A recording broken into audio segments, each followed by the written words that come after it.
Welcome. You are listening to Haunted Histories on Paranormal UK Radio.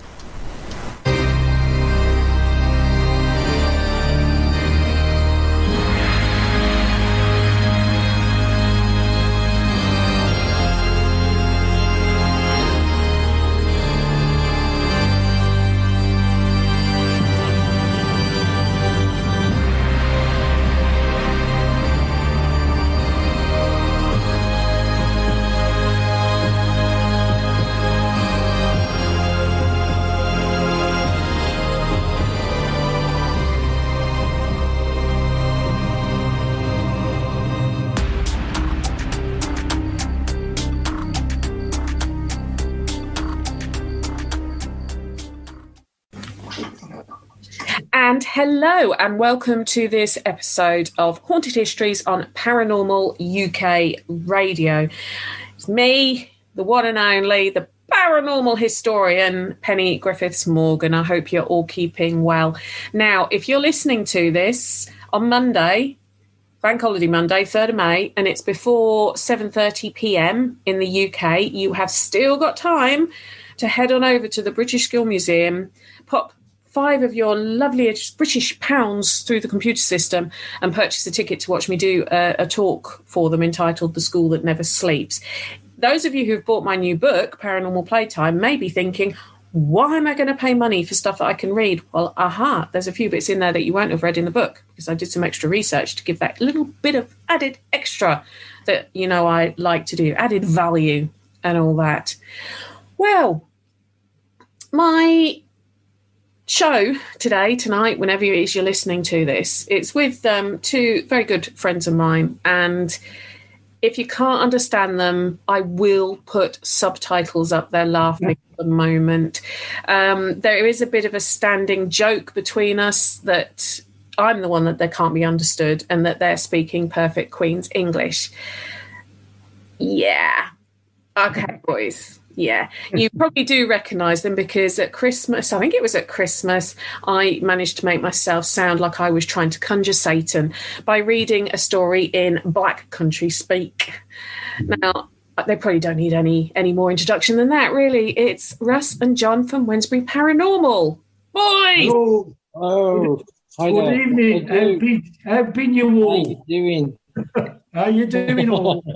How am you? I've been all right, Pen. How am you? You keeping well? How would I reply in Black Country? I'm fine. I'm fine. Brucey. No, good evening, everybody. Hi, everybody. Yeah. Hi. We'll be very posh tonight. They're going to go posh for you. It won't last. No, it won't last. No, it never does. It never does. And especially at when we did the Christmas special, and the 2 of them, I think, were drinking and covered in tinsel and Santa hats and everything else. That was a fun party balls. I enjoyed so much. Remind us, how much did you raise on that event? 580. Yeah, just under £600, wasn't it? Which is pretty good for online events. Not bad for us. That's nearly £1,000 in 2 years for Samaritans. Yeah. Well done. Well done. So hopefully make more this year when we can get something organised. Yeah. Oh, is the Black Country Essex girl coming back then? Oh, it looks like it round 2, but it might be live though. This one, you might have to do live stand up. I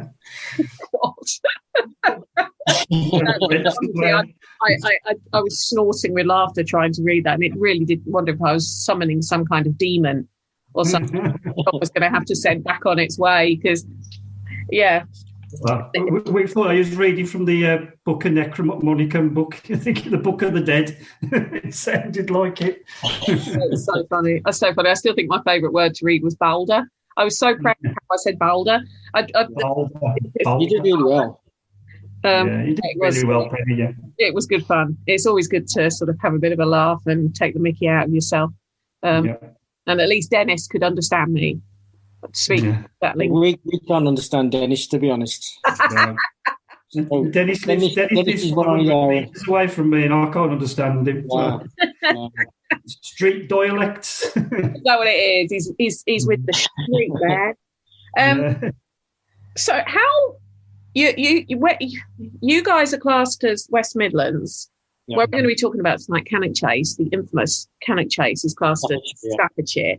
How far away is it from you?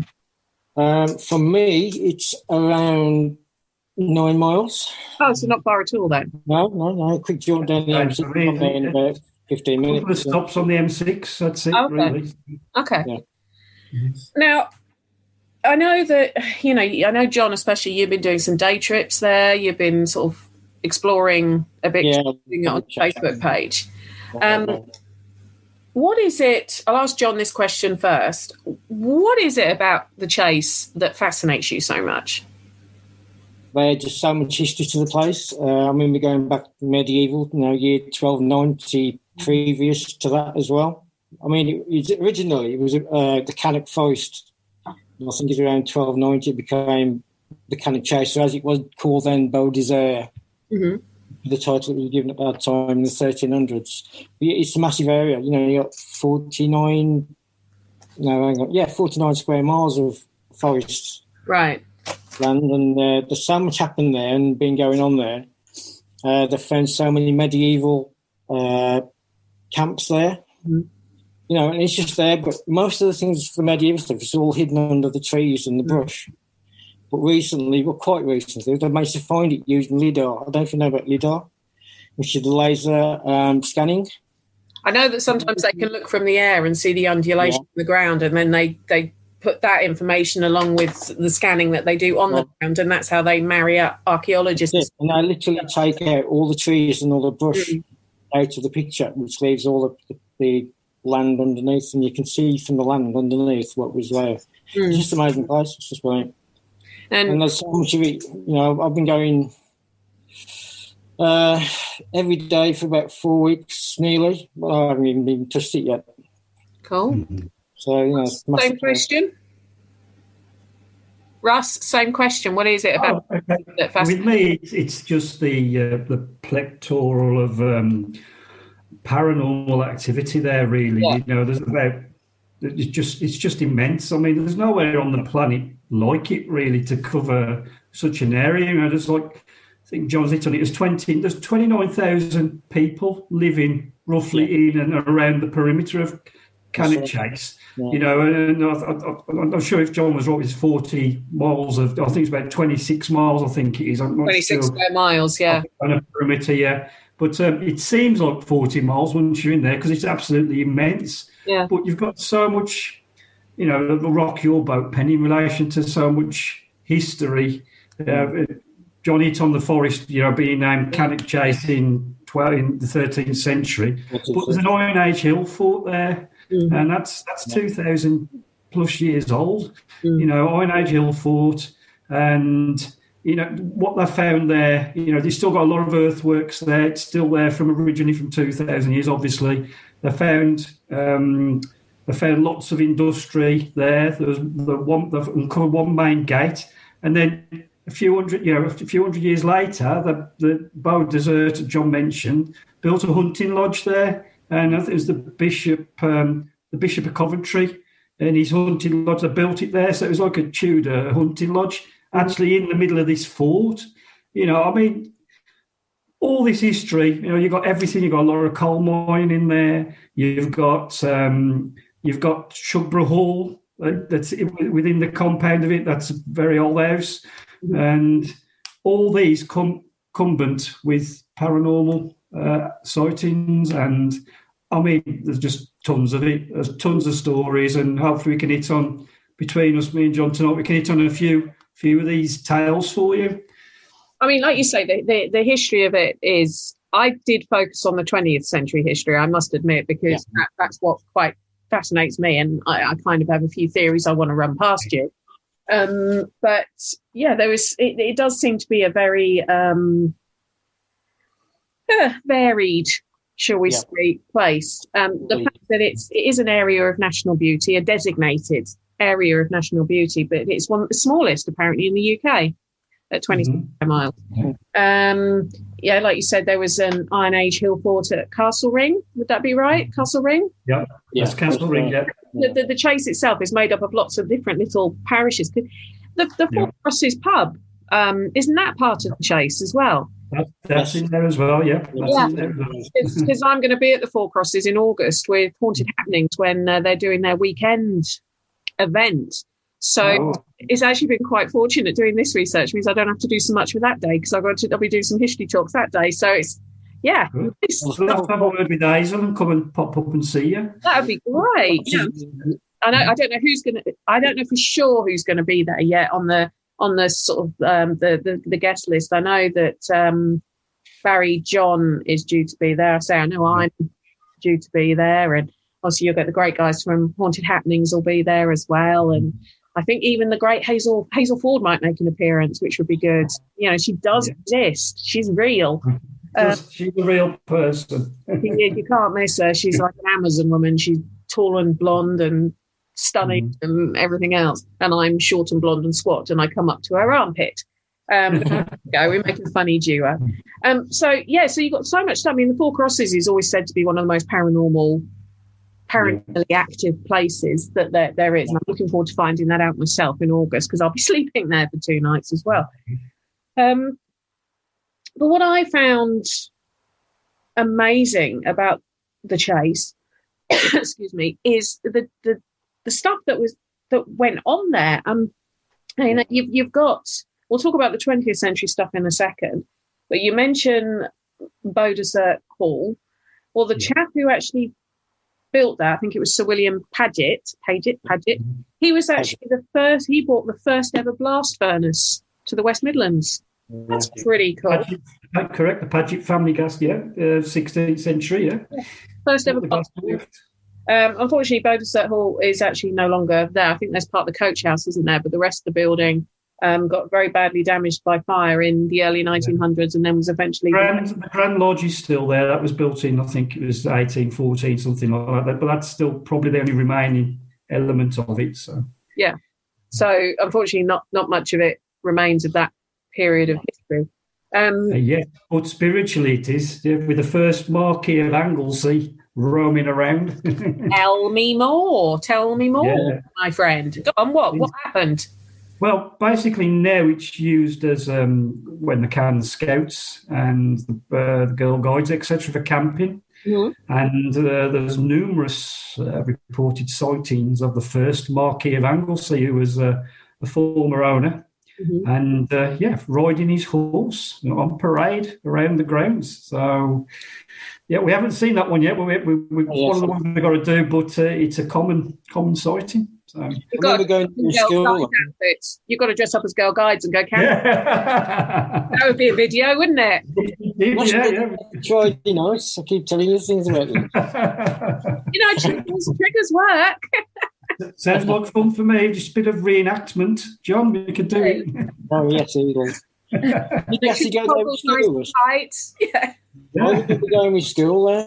They took us from school there for the weekend camping there, and it was very weird then. I don't know if Russ went then. I'm not sure. No. I don't know. One of the ones that have eluded me on the chase, but I do want to go just for the simple fact of that's common occurrence and the residual, because a hell of a lot of residual going on around there as well. So it's a funny place to take your scouts on an overnight camping trip. I think a few would be phoning for the mummies. Well, I'll tell you what, having been a Girl Guide myself, they do like putting the up you when you're doing that. And I remember my dad, I'm digressing slightly here. Have you heard of Chislehurst Caves down in Kent? You have? Yeah. Oh, Russ, I'll tell you about this another time. These places are amazing, the stuff it's been used for, but it's meant to be incredibly haunted, so much so that they won't actually allow ghost hunts there anymore because somebody got so badly possessed in there, they actually seriously injured themselves, or so they say. I mean, I've never met this person. I've not actually heard the tapes, but supposedly he hurt himself because of how something possessed him in there. I've been in there. I didn't feel anything bad in there myself, but whatever. Anyway, in the 60s and the 50s, they used to do a challenge that you can get £5 back then, obviously pre-decimalisation, if you could spend the night in there with just a candle. Mm. And I found out my dad, when he was a scout, they went to do it. And he said it was only because you had to stay in there with your whole group. One of his group got scared and wanted to leave. So he had to go. He said, but I was quite enjoying it, really. I thought it was quite good. So, yeah, so I say he even got links. And he only told me that a few years ago. And I started getting in, sort of doing this. And he was saying, did you know I tried to spend the night in Chislehurst Caves? And I was like, that's cool. So, yes, they do like doing it to the Scouts and the Girl Guides.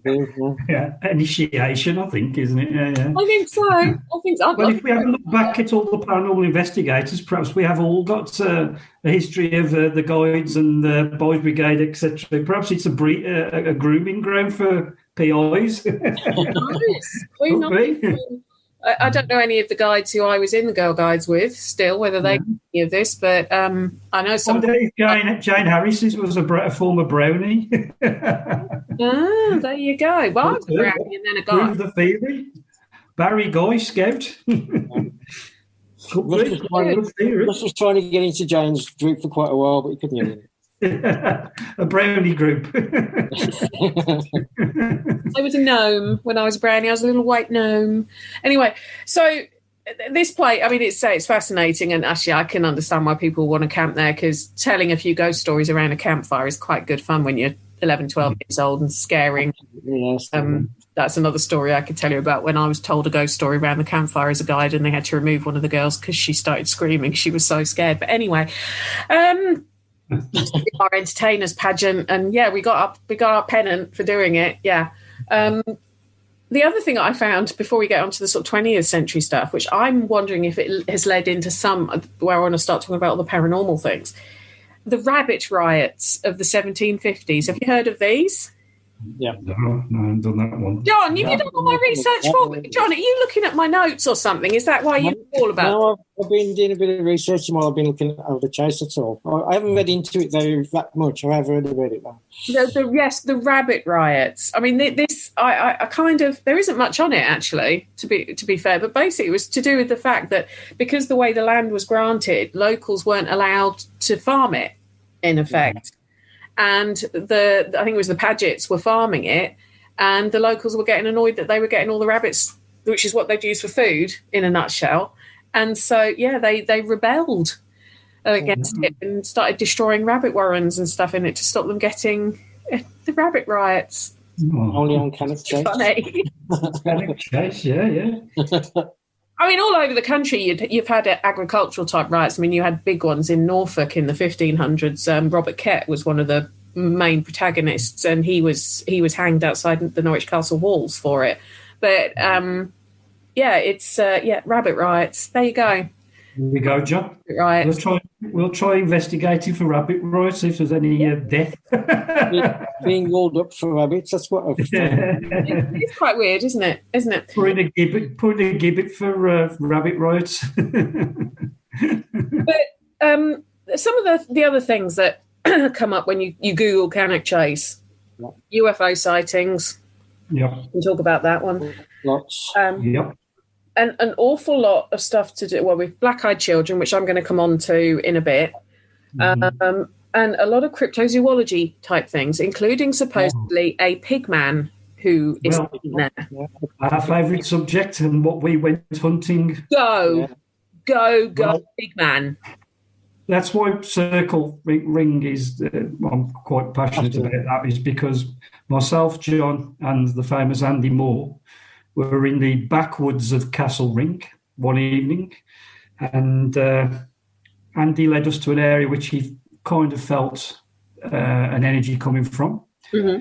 So while I'm getting the equipment ready like I normally do, and we send John in to the area to see what he picks up. How they always Suddenly John bolts back, and I've never seen him bolt back from anything.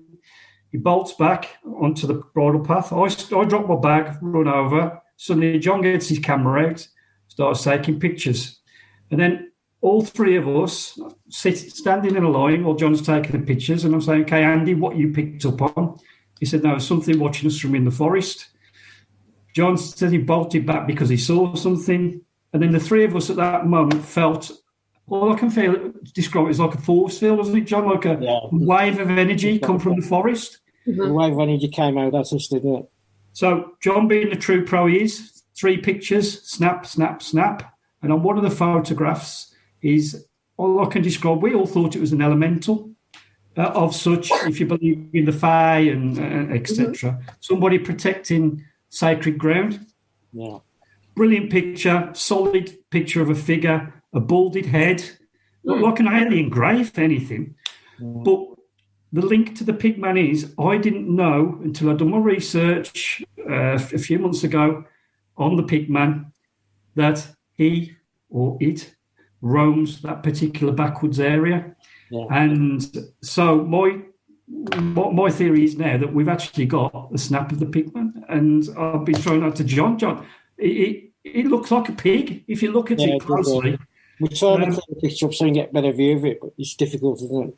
Yeah, but we've definitely caught something on a photograph, solid. It's on our Instagram, my Instagram, and be on our Wednesbury Paranormal page. But a lot of people had a lot of interest in it and not sure the origins. It's obviously just a fable of types, but the association to it and that backwoods just seemed too coincidental. But don't know its origins. Is it summoned? Is it purely a fable? We caught something else, but we definitely got something that evening. Because the thing behind the pigman is that it was an experiment that was done in the 1940s on, or just after World War II, basically, that they were trying to, do cross DNA type experiments like they still do now.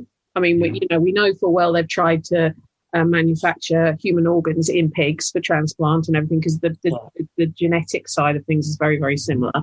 And they supposedly impregnated a woman with an embryo that was a mixture of human and swine. And supposedly she escaped when she realised what they'd done and gave birth to this pig baby. I don't know medically how possible it is, because I know that with the organs thing that they've tried doing, it's not worked, that the organs just can't latch on to the material, something like that. I'm saying I'm not a scientist. But my sort of question would be that if that was someone who was born, say, in 1950, they would be in their 70s now. Running around a forest. Where are they getting food from? Where are they getting, because the likelihood of being not ever needing medical care in your 70s is, and I'm not saying it's because people are old, but just from probability, they've not had any medical care and they've never been, to me, I just find it a bit sort of... Yeah, a lot of it, especially all on the chase, a lot of it is lore, isn't it? It's all folklore and it's all fairy tales and it's all been handed down generation to generation. And anybody who lives in the area has got a story to tell on Cannock Chase. Everybody's got a supernatural, paranormal experience from the chase or know of one. Yeah. But I know I'm just saying, our picture really, really good, creepy evidence of something and... me generalising say it's the pigman. Who knows what we caught? It could have been anything really. But we truly believe it's paranormal based on our experience. We do. So I mean, now when we go to Castle Ring, we don't go to Castle Ring. We go to the forest at the back of Castle Ring, and that's it. Yeah. Are there any parts of it though that could be made into almost like an animal shelter in the forest? Do you get what I'm saying? Like, is there anywhere where, if there was someone who was half animal, half human, could live? Yes, it's easy to say because there's a lot of places in Cannock Chase you cannot get to. Where we were the other week, you walk in between trees about 6 inches between each tree. Right. And you can't walk around there most of the place. There's a lot of brush out there as well. A lot of people clear it because of the snakes that are all supposedly all over the Cannock Chase. So a lot of people don't walk around many of the parts of it. They'll just keep to the main tracks. Okay. So if you lived there, if you were an animal and you lived there, but you would know which bits humans didn't tend to touch so that you could... Okay. But the cryptos that have been spotted, i.e. the werewolf, the Sasquatch, and the panther, and all these are all common sites where populace head.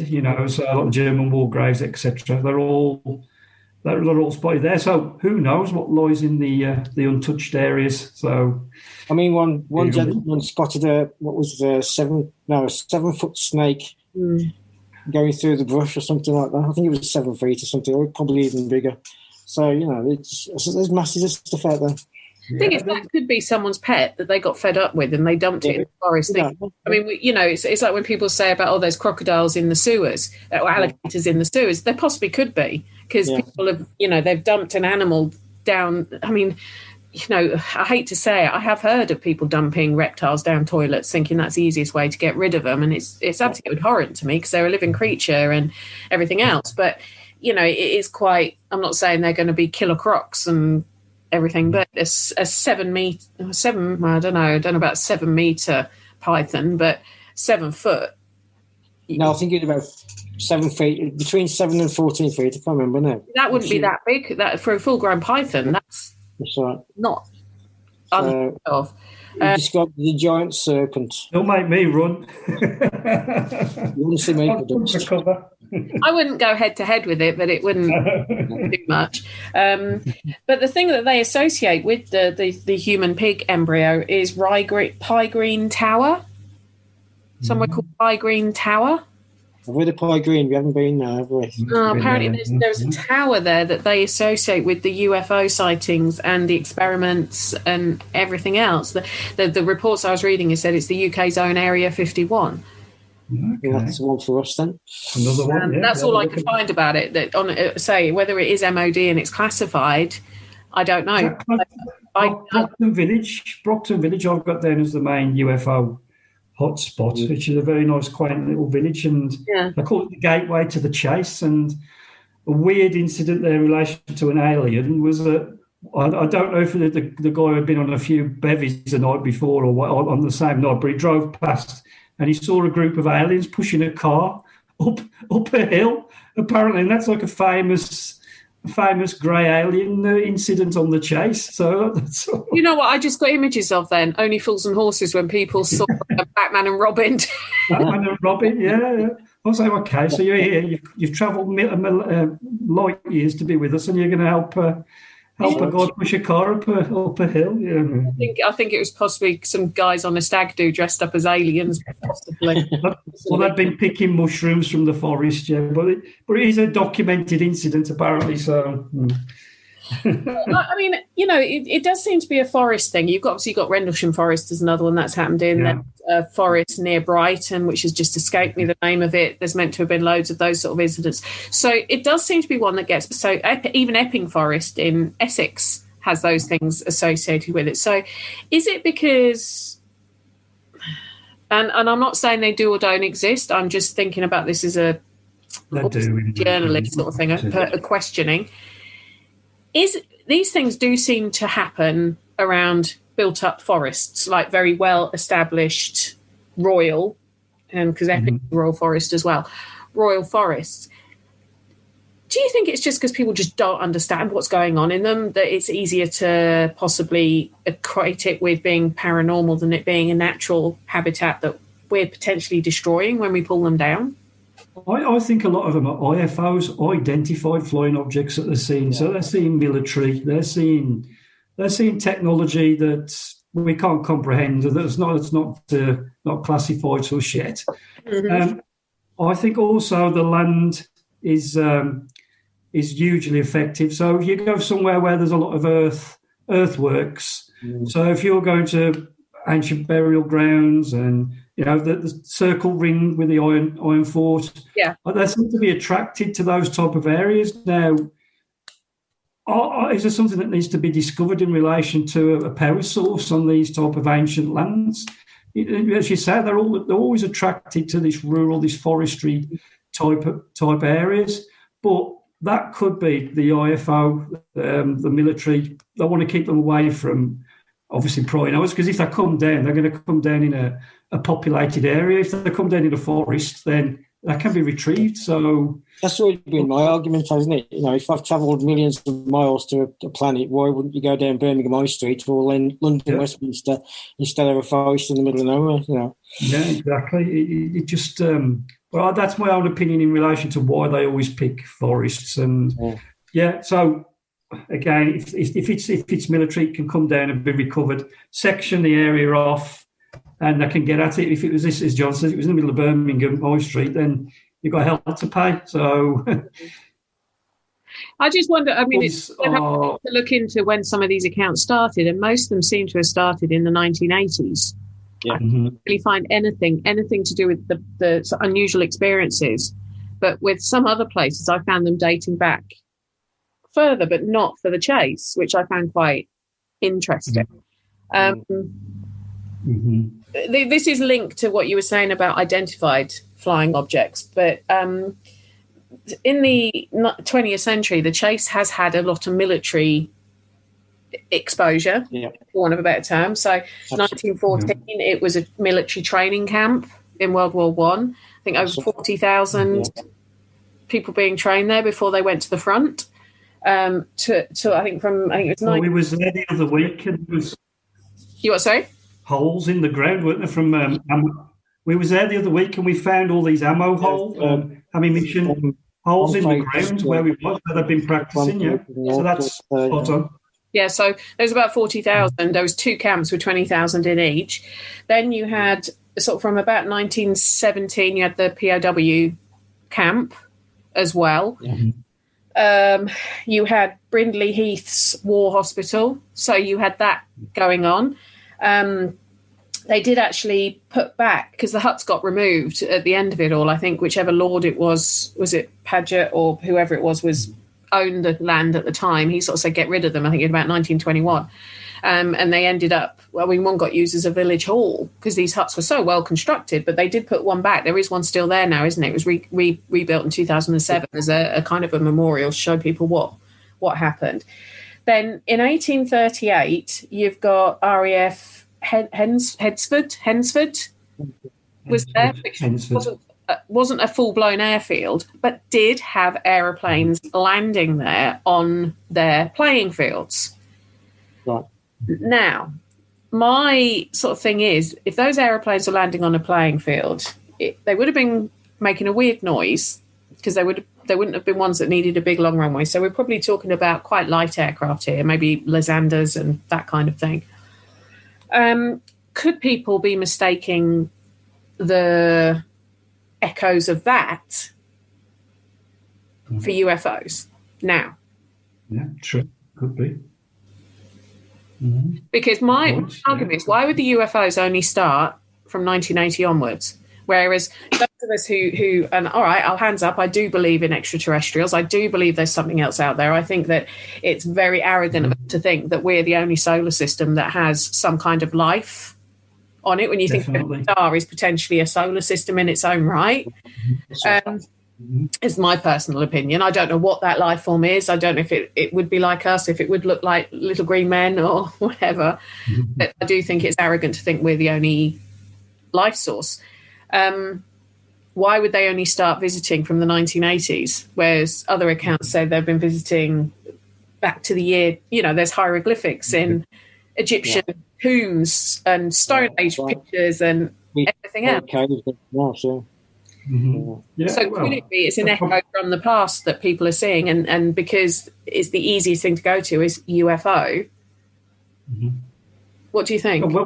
Well, we was there, was it a couple of Saturdays ago? Yeah. And we was being followed by a drone that was got to have been at least 5-6 feet, and John, it was massive. Yeah, massive. And if that would have been any higher up, you'd have automatically thought, "What the hell's that?" You would start questioning. So if you've got basic drone technology in the skies, hence you go up the echelons of the powers that be the military. Imagine what they've got flying around. So. If in answer to your question, Penny, perhaps on the chase itself, it is mainly all military, perhaps, but perhaps that there was no reports because our papers didn't probably like that type of thing before the 80s. Perhaps I don't know, but Because I mean, around Cannock, you got so many airfields anyway. Besides the Hansford one, you got Cosford Air Base. Mm-hmm. You had what was it called now? Hackney Green Airport. Hackney, yeah. Again, a few more, or Halfpenny Green, whichever one you want to say. Just down the road, So there's a lot of air bases around there, and there was a small one just outside Cannock Town as well. Mm-hmm. So it would have been a really good training area for them. Yeah. So they could have been testing anything. Okay, so it's possible. Yeah. In 1956, you had a load of Hungarian refugees being put up, in effect, on the chase, who'd come over from, refugees from the Hungarian Revolution, which it's got such an amazing mix of nationalities, I think. And I mean, the thing that blew me away the most is when I found out there is a memorial to something called the Katyn Massacre. Yeah. Now, I know what the Katyn Massacre was, and not to the depth that, say, Polish historians do, but I do know enough about it. Have either of you heard of the Katyn Massacre? We've actually been there a few times, yeah. It's not commonly known, which I find quite surprising because, I've known about it for a little while, but for those people who haven't heard about it, I have written a blog, which will be coming out shortly after this podcast, explaining it in a bit more depth. But basically, it was the murder of over 20,000 Polish people who wore uniforms. That's the only way to explain it, because it was police officers, military. Even they've even now found out that there was some scouts, Polish scouts, kids, who were part of it. And it was the Soviets. So, if you want to go back to if I pull you back to obviously 1939, you've got the USSR, the Soviet Union on one side of poor Poland. You've got Germany on the other. Germany turn around to the Soviets and say, hang on, if we sign a non-aggression pact between each other, we'll divide the country up between us. We won't ask them what they want. We'll just divide it up and we won't fight. And it was called the Molotov-Ribbentrop Pact. Obviously, as we all know with hindsight, Hitler's not really to be trusted, and it only lasted about 18 months before the Russians realised that, or the Soviets, realised that he wasn't a stand-up kind of guy. But whilst they were there in their half, they decided to get rid of anyone that they thought would be a problem. So first of all, they arrested, they just took Polish people. Always think it's men, and it wasn't. There was women as well. Anyone who wore a uniform, in effect, who might be a threat to Soviet rule, chucked them in their prison camps across the border into sort of Ukraine and different parts of the USSR. And then decided that it was actually the head of the NKVD, which is their secret police, in other words, a guy called, I can never pronounce his name, Lavrenti Beria, proposed to Stalin that they basically killed him because, we don't need them, let's kill them.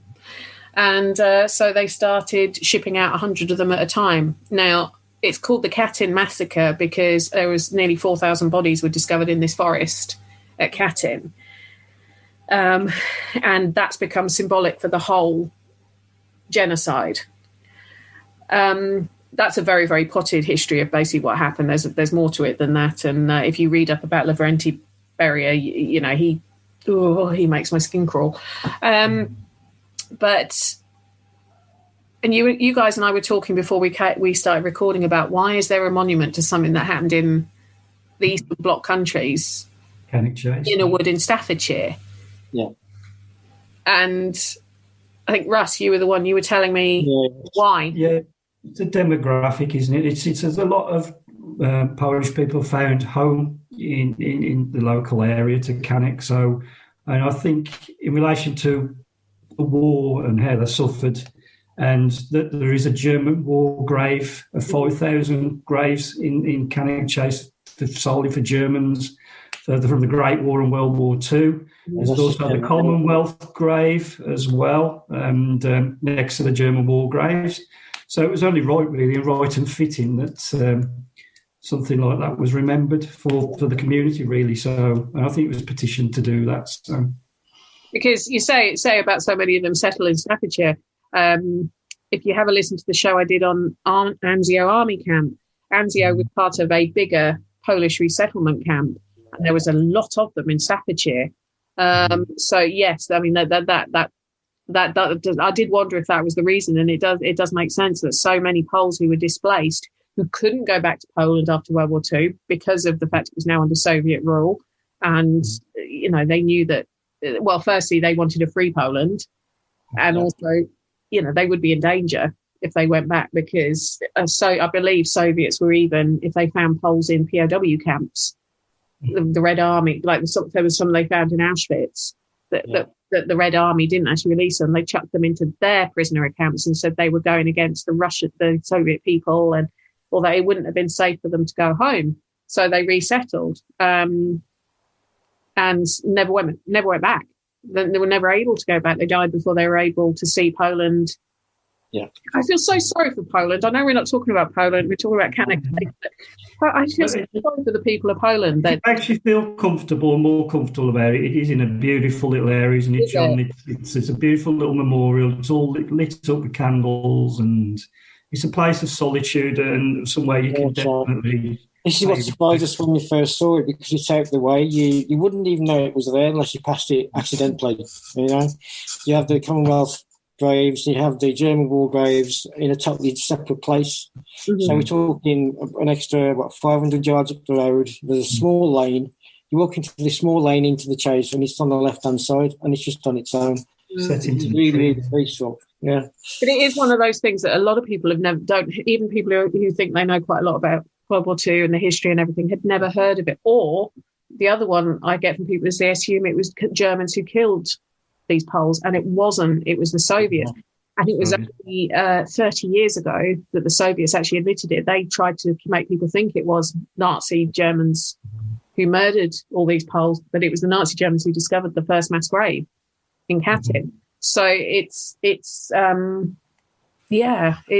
quite a mind blowing one if you start reading up on it. It's and it may not be at the same scale as the Holocaust and all those kind of things, but it was still murder. It was still mass murder of minors as well as men as well as women. All right, not in the same numbers as the men, but there were still women, and some of them are still not identified. Some of the bodies are still not been identified. So it's something that I think everyone should have heard of. I think the thing with Polish history that I find, the more sort of talking to Polish historians that I know, is so much of it gets swept under the carpet, almost like it's not important. Yeah. And that's not right. That's not right, because they suffered. They're brave people, very brave people.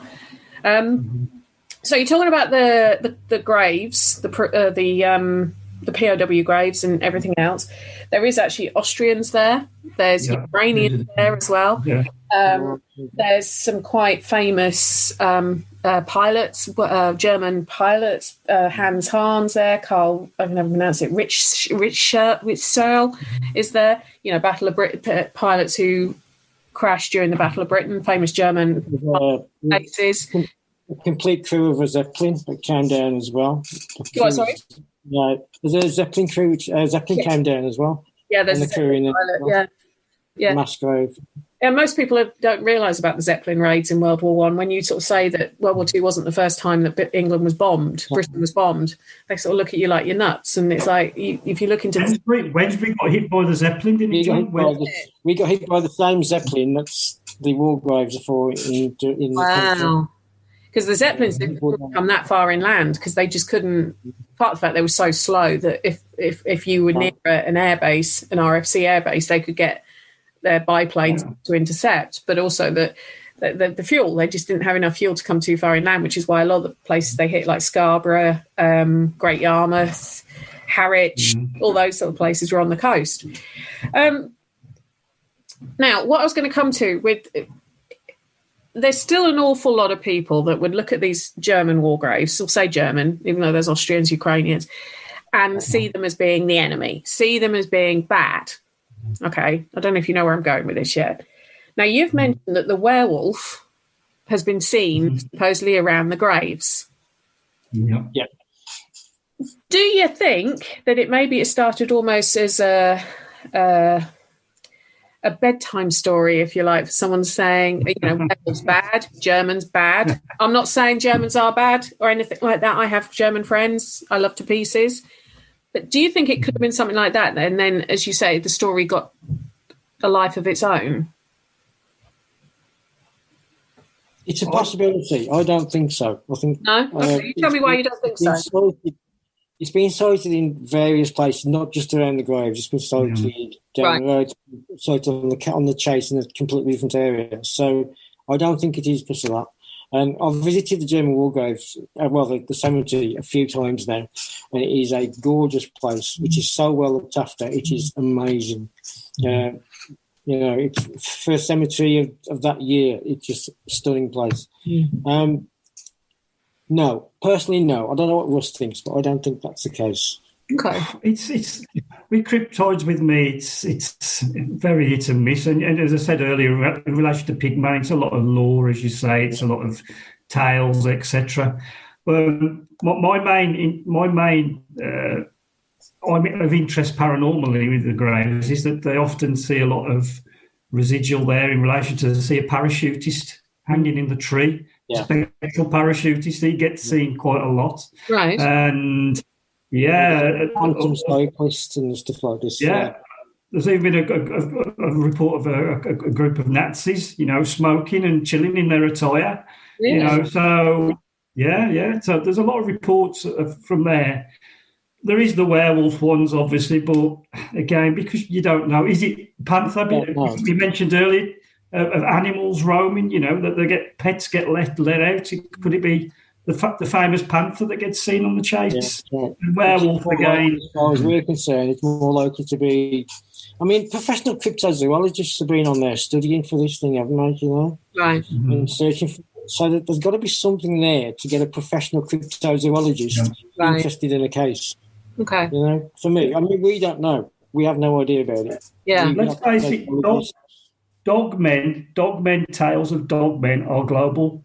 And they are huge. And there are professional dogmen hunters, as you say, the cryptozoologists. But there are professional dogmen hunters. They don't call them werewolves, they call them dogmen. So, I don't know. We don't know. That probably ain't our forte, is it? But my money's on it. A lot of lore and folklore. I'm more interested in the parachutist in the tree and the. Have you ever gone to those graves? And I'm not a believer in disturbing graves. I have to say this, but having been to some of the war graves in Normandy, and being quite sensitive myself, I was picking up on stuff without even trying. Yeah. And so many people wanting my attention when I was there. It was too much. I couldn't. I broke down. I had to leave. But have you ever tried going there and say speaking German or asking a question in German or trying to converse with them just on a respectful, not on a let's get something to look good for the tube, shall we say, but more for genuine, respectful. Yeah. The last time I went to the German cemetery, I sat in the area. It's like a quadrangle where the Zeppelin mass grave is for the Zeppelin crew, and I sat in there. I did sit there trying to communicate, but we got nothing. But there was a real sadness there. Yeah. It did seem really sad in that one particular area. I'm not sure why, but yeah. And I think it's to do with it being a mass grave because they were so badly burnt and everything else. And they had to just bury them all together. And it was really, really sad place. Communication-wise, no. We haven't tried anything like that yet. I mean, I'd love to take an EVP recorder in there, and, for an hour and see if we could come up with something. But, no, we haven't done that as yet. We don't like to, as you say, Penny, we don't like to disturb graves, really. There's one that we go to. We've got a lot of respect for it. There's one that we go to, John, that's, if that specific grave has got the tale to tell, I'm talking of Hammonbury Parish here, Emma Vernon, the story of Emma Vernon. We go to her grave because she haunts and she resides that area. So we go to that grave just to respectfully talk to her. Yeah. But it's a good point in relation to talking German, trying just to not directly, but just try and create the ambience for them to communicate, the right setting for them to. Yeah, it's a good point. And the the thing with the German cemetery as well is very well fenced off, and it is locked at the end of the evening. So 6 o'clock, I think it is, they lock the gates. So you can't get in there at night. It's impossible to get in there at night. Yeah. So you literally have to just walk around, and there must be at least 6 people walking around that place all the time. Groundsmen, yeah. It is so well looked after. There's always someone there. So it would be difficult to actually do a proper investigation anyway. I don't think they would like it, to be honest. I don't think I mean a full-blown investigation, but just sort of maybe saying in German, thank you for your service, thank you for, we do respect you, or because, like you say, it's there is a respect there. Where it doesn't matter. I always find when you've got a war, you're going to have 2 sides. That's kind of how it works.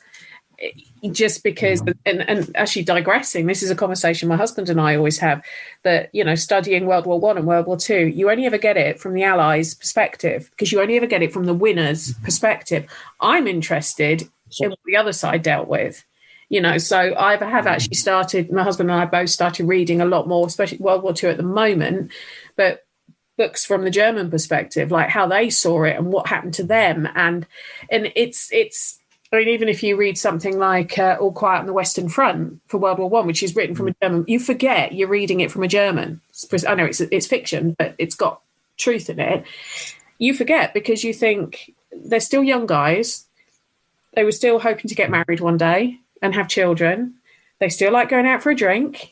They're not these sort of 2-headed, horn-wielding beasts that the press and the same as we aren't if they sort of read up on us, and it's just, I always think, even when I went to I say it was one of the Normandy ones and there were some German graves there, I still thanked them. I still said their name as I walked past it, because they're still young men who gave their life for something, and it's that was more controlled as well. The propaganda involved from the German aspect. We had propaganda for recruitment. The Germans was like 100 times fold. Basically, if you don't follow Hitler, you've had it. You're gonna end up. World War II. There was a whole World War II was very much more. Ultra, man, it got the mind screw. World War I was more patriotism. We're all in this together. Yeah, World War II was very much control, mind control. I mean, even some of his. I would actually say I actually find the World War I propaganda more interesting than the World War II. But I mean, when you got World War II, you got books being burned and everything, so people can't think laterally and. Yeah, but I know I had this argument with someone not so long ago on social media, because I said not all German soldiers in World War II were Nazis. And she said, yes, they were. I went, no, they weren't. They may have belonged to Nazi Germany, but it doesn't mean they were Nazis, because, there is a difference. And some were just soldiers. They just were doing what they were expected to do. But of course, they would never openly come out and say they disagreed with the Nazi regime or Hitler, because if they did, bullet to the head. So I like the fact that this place is respected, because at the end of the day, it's people who gave their lives. Yeah, it is very much so.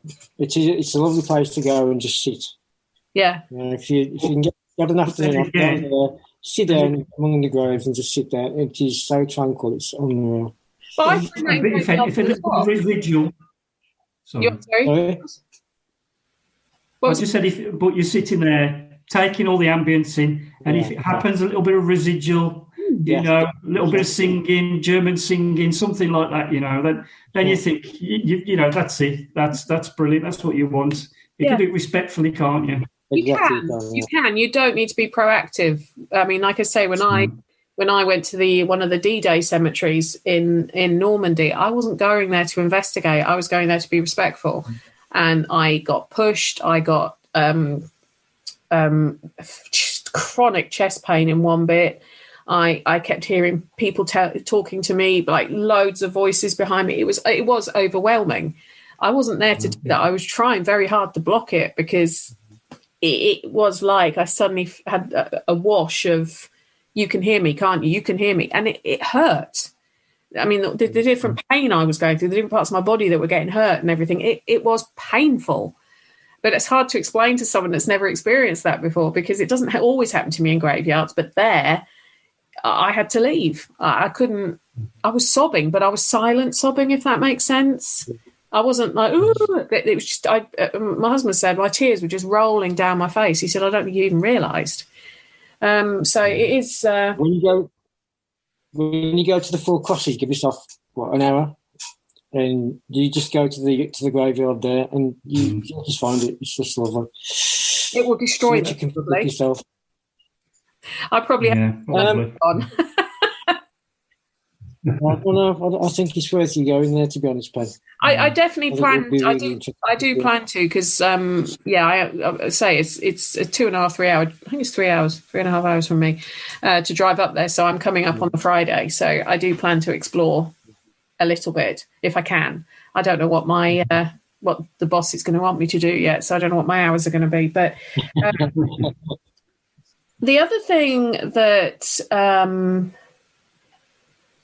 the other thing as well that the forest is quite well known for are black-eyed children. Now, this is a very sad story. I think this is very, very sad, and I want to know if you think there's an association here as well. And you probably know what I'm coming up with. So, back in the 1960s, there were 3 little girls found, not all at the same time, murdered in very close, and their bodies were found in very close proximity. And these are only the 3 we know about. Yeah, yes, thank you. Yes, there's 3. 2 were found. There was, I think her name was. And I'm going to say their names because everyone says the murderers' names. Two found together. Pardon? Okay. The 2 girls were found together, and the one was found about a mile away. Yeah. So you got Christine Darby, who poor little 7. She was the first one found, I believe. And then a little bit later, Margaret Reynolds, who was 6, and Diane Tuft was found. Tift, thank you, who was 5. And the reason I'm saying their names is, like I say, when anyone looks at murders, they always look at the killer's name. They always say the killer's name. Nobody ever says the victim's name. So I try and mention the victims' names. And they were found. Now, eventually, a chap by the name of Raymond Leslie Morris was captured. But he was only ever convicted for Christine's death, because even though he had the right car that fit the witnesses for the other 2 poor little girls who, when they went missing, they couldn't prove it. That's right. Now, he kept he did actually try and appeal it on more than one occasion. He has since failed. Yeah. All failed. He failed, yes. But thank goodness. I was going to say that as well, actually. So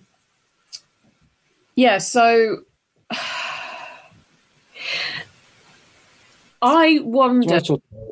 Pardon? Okay, I'll just save it on this one.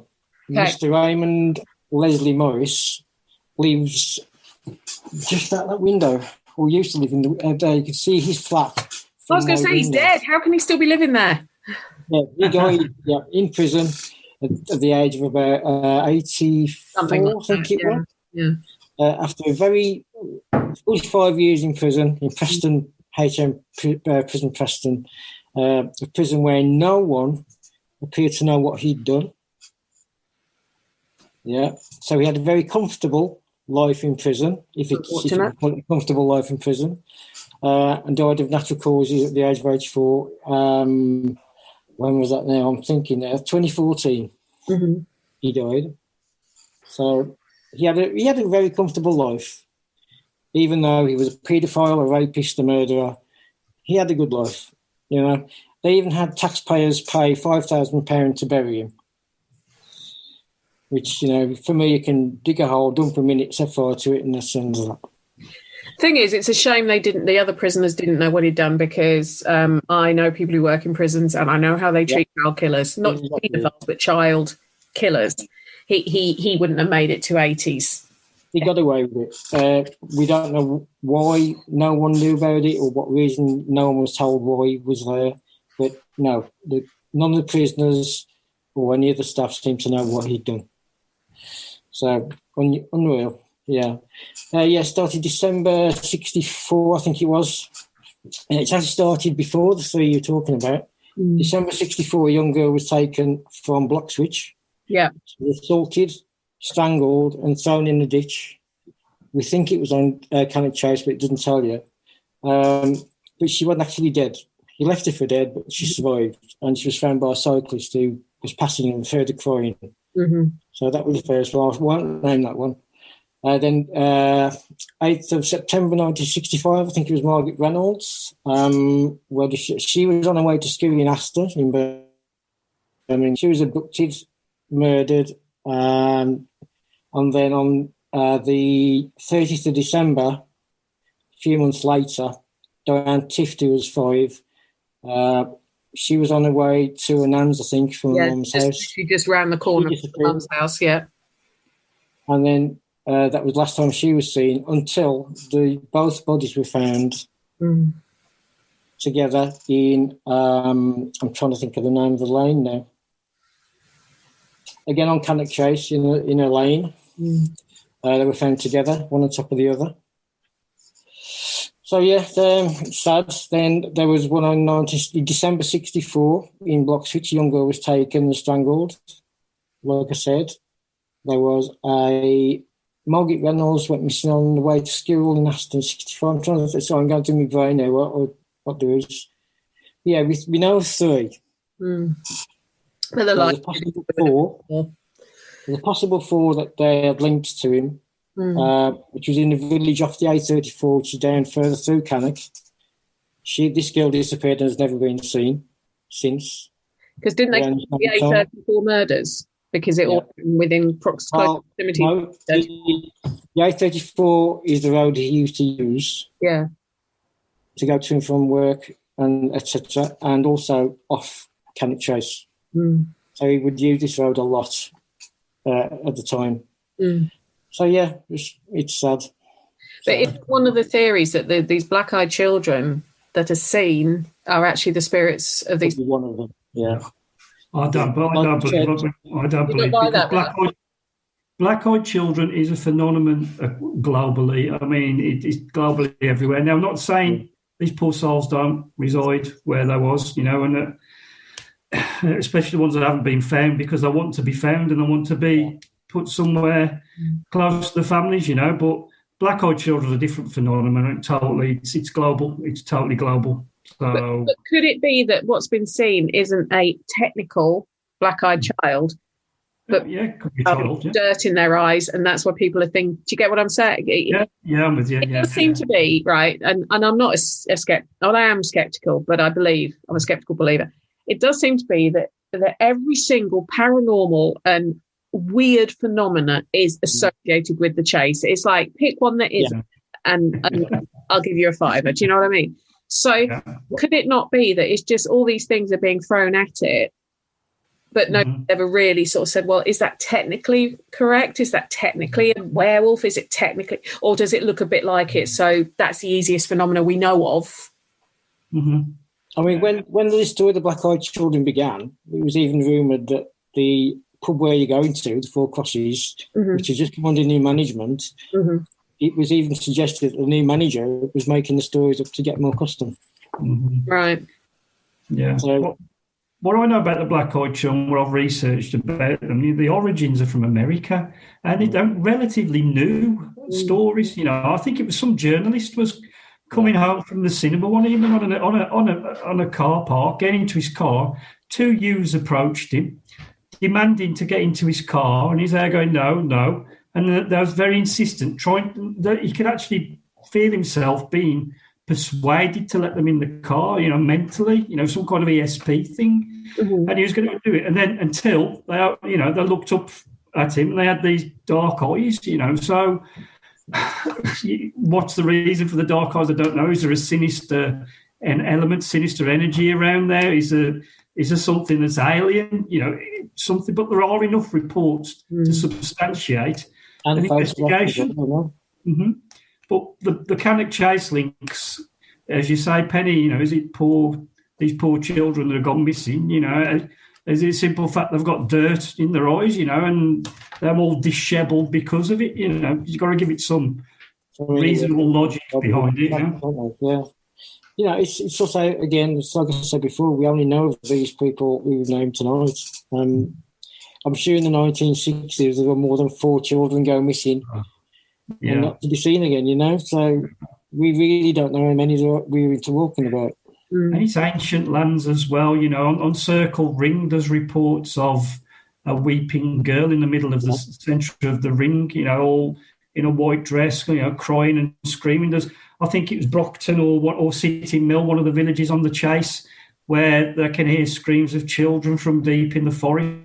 It's been encountered quite a lot and reported, screaming kids. So who knows? 26 miles of that type of energy.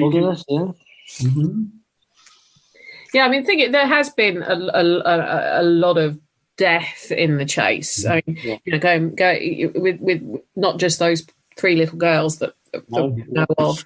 There would have been stuff there that has happened over the 1,000 years. I know from the research I've done that during the First World War that 5 men escaped from the POW camp. All 5 were recaptured. 2 killed themselves, and 1 died when he was out with the working party. So you've got that. You've got something like 178 of them died during the Spanish flu outbreak. So, just that there is a lot of death of people who perhaps died before their time, if that makes sense. The Reformation as well. That would have been those places are brilliant to hide out in. There's going to be settlements in the forest and hiding out because of just that incident. That era in time. So I imagine the conflicts then. What was going on? The hunt, hunting down the Catholics in the. It's pretty seen a lot of history and a lot of haunted history, So such quite a small area, really, when you think about it in comparison to other places have such a concentration. I'm just one of those people that when I always think sometimes maybe it's just too good to be true. If someone says, yeah, it's got this, it's got this, it's got this, it's got this, and I'm really has it, I just like to be a bit sort of I just question things. Your question, going back to my statements earlier, everybody who lives in the area has got a story about the Chase. So even if 0.1% of it's true, it's still something. So. I definitely think there's probably something. There's definitely something there. But sorry, what were you going to say then, John? There's the Digdale Colliery disaster, which was in Staffordshire as well. 178 people died, and they only ever recovered about 12 bodies, I think it was. This is just one of many, many coal mines in the area. Yeah. Fair Oak Pools. All under it still, yeah. Fair Oak Pools in Cannock Chase, I believe it's that area. Yeah. I was trying to research it, but it's difficult to find. But they actually covered an area in water, a reservoir, and covered a village in water there. Yeah. And to do with the mining, the colliery there, that they actually submerged a village in water on the Chase, including a church and churchyards. Yeah. So we need to find that, John, because I want to get my underwater drone out. Where's that? What did you say it was called? I'm not sure if it's Fair Oak Pools, or I might be wrong, but there is definitely reports of them flooding a little village out. The reservoir, yeah. Okay. The reservoir. Okay. It's relatively new, that one, for me to look into. So have you, I mean, you've got a new streaming show started, Bizarre Dimensions, on Paraflix, is that? Paraflix Network, yeah. Home of the Paranormal. Have you covered Cannock on that, or is that in the plans? Or This is coming up. This will be on there in a few weeks, maybe. A week's time it'll be released, yeah. It's still working on that one. Yeah. Now, that's concentrated on, is it Birches Valley, John, we're in? That's around the area, yeah. And we're kind of hitting on the A34 murders that you just spoke about. Mm-hmm. We're trying to do it respectfully and as tastefully as possible. Now, what we find is quite disturbing, really, isn't it, John? And we have located the exact site of the burial of the one girl. Yeah. I'll just say that. And so we had a little investigation there, didn't we, Russ? Yeah. And in the middle of the forest. If you go back there, take a little teddy bear for her.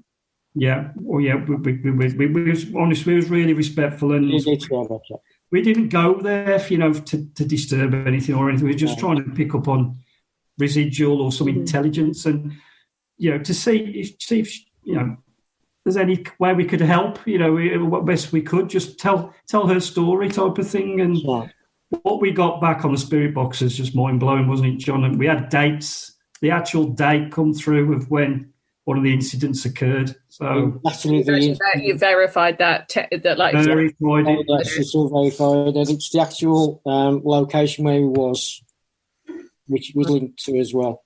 Yeah, none of us knew. He kept coming up the date, then he kept saying 8th of September. 8th of September. He goes, well, what's 8th of September? John had his notes, and unfortunately that was one of the dates, key dates. Exact dates. Yeah. Exact, yeah. And that's all on tape, and we feel a bit guilty to doing it, but it's bringing to life, it's a long time ago, and it's raw. That's what I mean. It's bringing back the memory of what went on. Because this is being forgotten in my own lifetime. Mm-hmm. Yeah, so this in another 30, 40 years, no one's even going to think about it. Yeah. So I thought we would just bring it back again, so people are aware of what went on. Yeah. If we can stop it, if we bring it to light, and people look, don't ever go down this path again. You will be caught, and these poor girls suffered. If we can do something like that, then we've done our jobs, haven't we, John? Yeah, I think it's just the sadness of it, I think, that did it for us, Yeah. Very raw. These people, I mean, that we've located two of the burial graves. We put flowers on both. Mm-hmm. But there's still one, it's just the one that's already missing that we know of. There's one girl still missing, which is completely saddening. And she's forgotten. As far as the general public is concerned, she's gone. She's not even thought of. People are very shocked at stuff like this, unless take Jack the Ripper. Who can name every single one of his victims unless you're a Ripperologist? We're talking a girl of 5, a girl of 6, and a girl of 7. We'll say their names now: Margaret Reynolds, Christine Darby, and Diane Tift.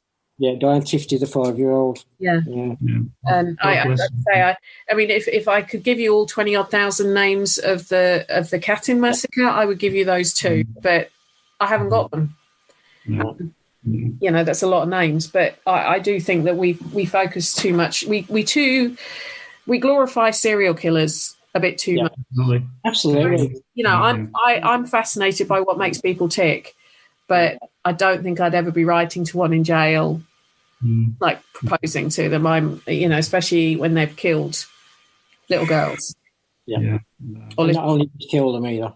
Not only just kill them either. No, we won't get into too much. We're not going to go into that. But Other thing as well, on a nicer note, you boys have started doing your events again, and are they selling out?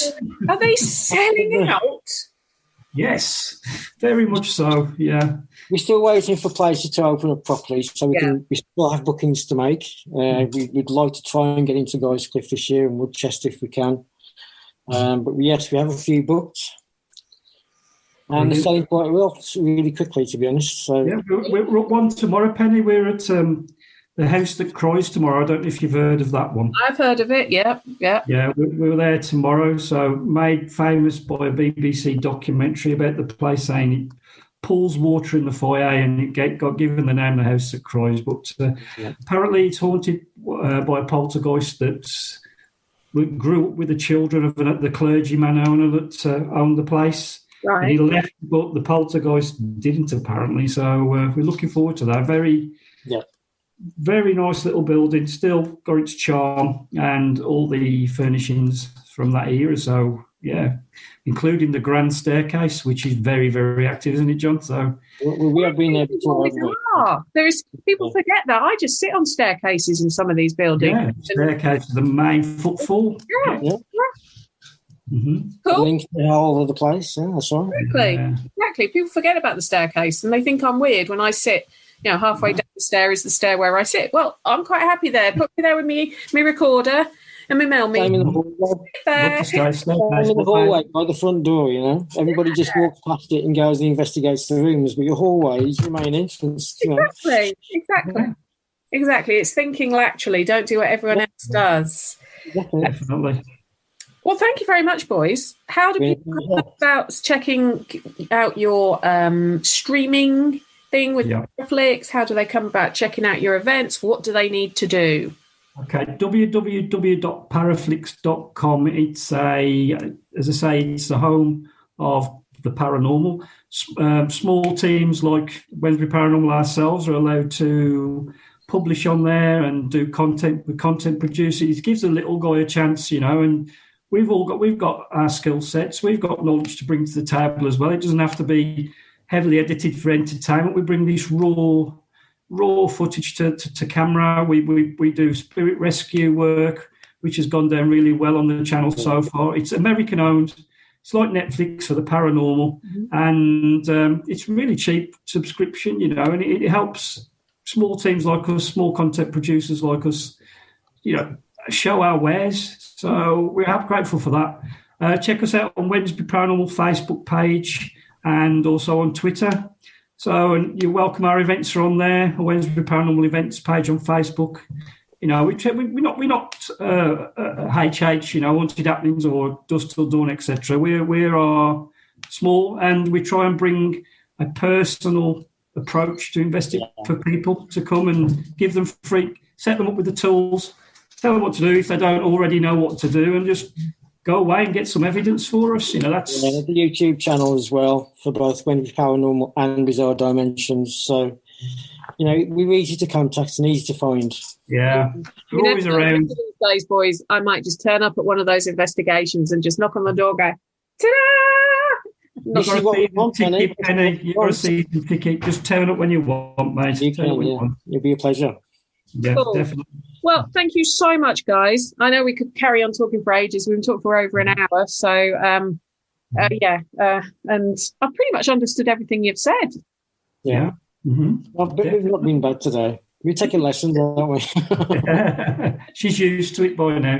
I am getting used to it. As my mum keeps telling me, you have got relatives from Walsall. You should really be able to understand. And I was like, okay. Anyway. Just a word for your viewers, though, before we go. Just say, get yourself to the Chase if you're in the area. Yeah. Just have a day out, bring the family, have a walk around. There's millions of little trek areas. Fantastic place to walk around. This is what I've been doing for 2 weeks now. Every day I've been having a walk for about 2 hours, and it's just lovely. It does look beautiful. The photos you've posted, it does look gorgeous. Just from a sort of a scenic, how beautiful it can sort of thing. Not forgetting the haunted history.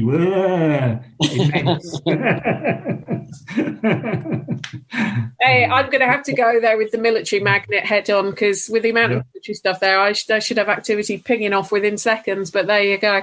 Well, thank you ever so much, boys. Do go and follow Wednesbury. Do follow all their stuff. Go on one of their events. Follow their show on Paraflix, because like Russ says, it supports the small guy or small girl, whichever way. And I'm a small girl. It supports the smaller person who hasn't got the £1,000 production crews, and it shows what everyone can do. It doesn't all have to be screamy, shouty, flashy lights stuff you tend to see on television. There is more to it than that. I hope you enjoyed tonight's show. I will be back in 2 weeks with another episode for you of Haunted Histories here on Paranormal UK Radio. But in the meantime, have a good evening, sleep tight, and don't worry too much about things that go bump in the night.